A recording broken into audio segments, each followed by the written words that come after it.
एक सेकंड के लिए अपनी आंखें बंद करो। इमेजिन करो कि तुमने कुछ इतना छोटा पकड़ा है, इतना टाइनी कि वो 13 बिलियन साल से भी ज्यादा टाइम से स्पेस और टाइम में घूम रहा है।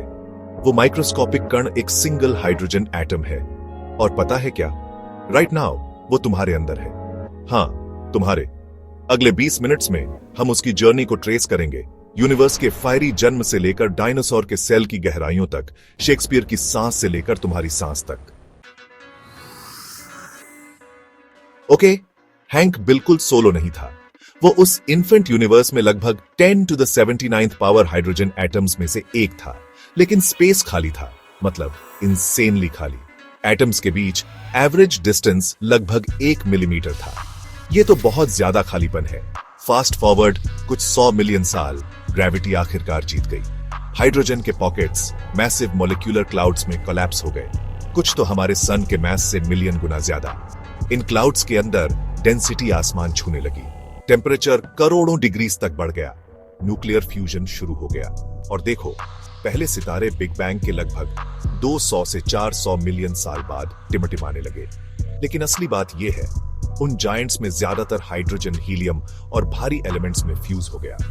फिर भी हैंक जैसे billions of hydrogen atoms fusion से बचने में कामयाब रहे। सुपरनोवा ब्लास्ट से स्पेस में फेंक दिए गए या बस इग्नाइट होने के लिए कभी उतने स्क्वीज नहीं हुए। वो ड्रिफ्ट करते रहे, कॉस्मिक गैस की घूमती हुई करंट्स पर सवारी करते हुए। इमेजिन करो वो एटम होना, सितारों के बीच लाइट ईयर्स ट्रैवल करना, यूनिवर्स की एडोलेसेंस का एक साइलेंट विटनेस। कोई सन नहीं, कोई प्लैनेट्स नहीं, बस कॉस्मिक रेडिएशन, डार्क वॉइड्स और कभी-कभी न्यूबॉर्न स्टार्स के साथ क्लोज कॉल्स। स्किप करते हैं लगभग 4.6 बिलियन साल पहले। मिल्की वे के एक स्पाइरल आर्म में, एक जायंट मोलेक्युलर क्लाउड में, एक डेंस नॉट ग्रेविटी के नीचे कोलैप्स होने लगा। डस्ट और गैस के उसके स्वर्लिंग डिस्क के अंदर सन का जन्म हुआ।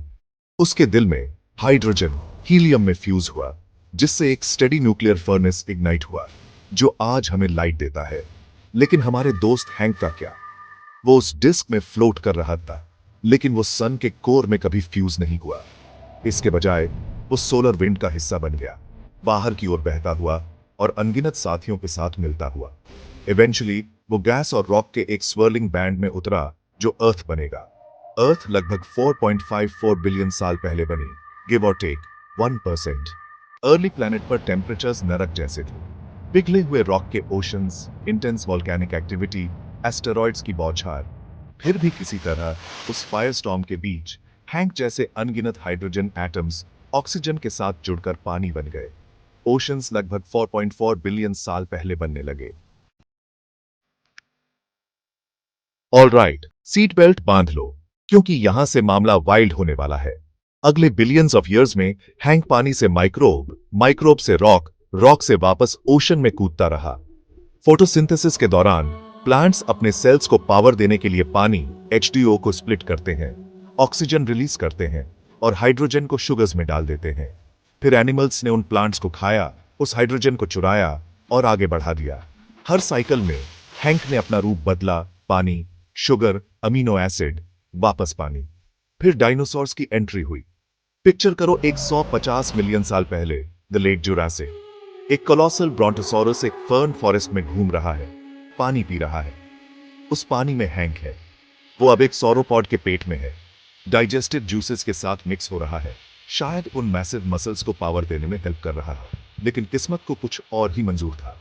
66 मिलियन साल पहले एक 10 किलोमीटर का एस्ट्रॉयड मेक्सिको के चिकसुलब में टकराया। सुनामीस, वाइल्ड फायर्स, काले पड़ गए आसमान। जियोलॉजिकल क्लॉक पर 66 मिलियन साल, क्रिटेशियस पैलियोजीन एक्सटिंक्शन इवेंट, जब अर्थ की 75% स्पीसीज, जिसमें सभी नॉन एवियन डायनासोर्स शामिल थे, गायब हो गए। हैंक हमारे ब्रोंटोसॉरस के अंदर अब एक कार्कस का हिस्सा है, सेडिमेंट में डूब रहा है। टाइम के साथ हीट और प्रेशर ने ऑर्गेनिक मैटर को फॉसिल फ्यूल्स, रॉक्स और मिनरल्स में बदल दिया। मिलियंस ऑफ ईयर्स तक हैंक हंसा रहा, पहले एक डायनासोर के सेल में, फिर सेडिमेंट्री लेयर्स में। इवेंचुअली पानी ने उन रॉक्स को इरोड किया, एंशिएंट हाइड्रोजन को वापस एक्विफर्स में या सरफेस पर रिलीज कर दिया। ऑल राइट, जेन जी डिटेक्टिव्स। पिक्चर करो लंदन, 1605 विलियम शेक्सपियर के हाथ में एल का एक प्यूटर मग। वो एल ज्यादातर पानी है, H2O। हमारा हाइड्रोजन एटम हैंक उस मग में है। शेक्सपियर उसे उठाता है, पीता है और हैंक उसके ब्लड स्ट्रीम में एंटर करता है। शायद उसके ब्रेन के सेल्स में शामिल होकर उसे वो सोनेट्स लिखने में हेल्प करता है। शेक्सपियर ने एक बार लिखा था, all the world's a stage. हैंक शायद उसकी सांस में ही रहा होगा, उस फेमस लाइन में मिक्स होता हुआ। सोचकर पगलपन लगता है ना? लेकिन हैंक की जर्नी वहां नहीं रुकी। सांस छोड़ने पर हैंक लंदन के फॉग में शामिल हो गया, टेम्स नदी के ऊपर ड्रिफ्ट किया, रेनड्रॉप्स में अपना रास्ता बनाया और वापस पीने के पानी में चला गया। सदियों तक हैंक एक इंसान से दूसरे इंसान तक पहुंचता रहा, शायद किसी लवर के किस में, किसी साइंटिस्ट की लैब में, किसी सोल्जर की कैंटीन में, जब तक कि एक दिन 2025 में गैप 2S और ये हमें तुम तक लाता है। शायद तुमने आज सुबह आइस्ड कॉफी पी, हैंक उस आइस क्यूब में था। शायद तुमने शावर लिया, हैंक उस स्टीम में था। एक्चुअली किसी भी मोमेंट पर हम में से हर एक में लगभग 10 to the 40th power hydrogen atoms होते हैं। उनमें से एक हमारा हैंक हर जगह रहा है, यूनिवर्स की पहली सांस में, ब्रोंटोसॉरस के पेट में, शेक्सपियर की कलम में और अब तुम्हारे अंदर। इस बात को जरा समझो, तुम लिटरली सितारों और प्राइमोर्डियल डस्ट से बने हो। कार्ल सेगन ने फेमसली कहा था, we are made of star stuff. ये सिर्फ पोएटिक बात नहीं है।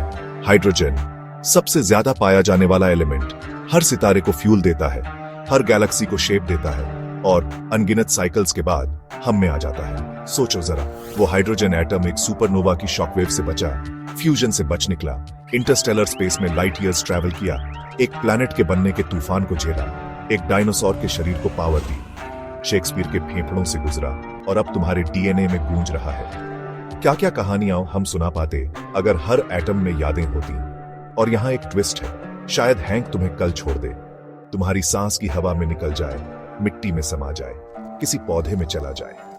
एक और सदी में कोई ऐसी चाय पी रहा होगा जिसमें तुम्हारी छोड़ी हुई हाइड्रोजन होगी। समझे? हम सब एक इटर्नल एक्सचेंज का हिस्सा हैं, एक कभी ना खत्म होने वाली चेन ऑफ बीइंग।